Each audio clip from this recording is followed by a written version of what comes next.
ఏదైనా చోటుకి వెళ్తే మనసుకి ఇంత ప్రశాంతత దొరుకుతుందా అని ఎప్పుడైనా అనిపించిందా? ఎండ దెబ్బకి విలవిల్లాడుతున్న కప్పకి ఒక పాము గొడుగు పట్టిన చోటు ఇది.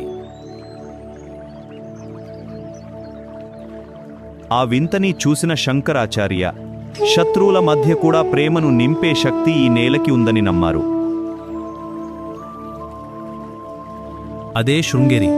ఇక్కడ భక్తి అంటే కేవలం పూజలు కాదు, మన ఆత్మతో మనం చేసే ప్రయాణం. వేల ఏళ్ల చరిత్రని తనలో దాచుకున్న ఈ రాళ్ళు మనకెన్నో నిజాల్ని చెప్తున్నట్టు అనిపిస్తాయి. గుడి లోపలికి అడుగు పెట్టగానే బయట ప్రపంచంలోని గోల అంతా ఒక్కసారిగా ఆగిపోతుంది.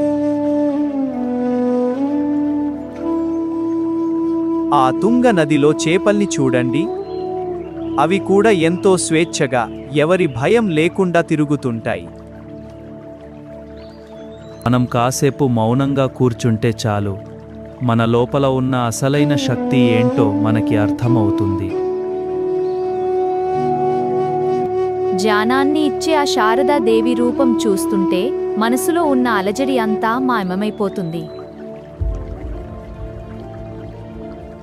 చీకటి పడుతున్న కొద్దీ వెలిగే ఆ దీపాలు మనలో ఉన్న జ్ఞానాన్ని దూరం చేసే వెలుగులు. ఆ ఘంటానాదం విన్నప్పుడు కలిగే అనుభూతి, అది మాటల్లో చెప్పలేనంత గొప్పగా ఉంటుంది.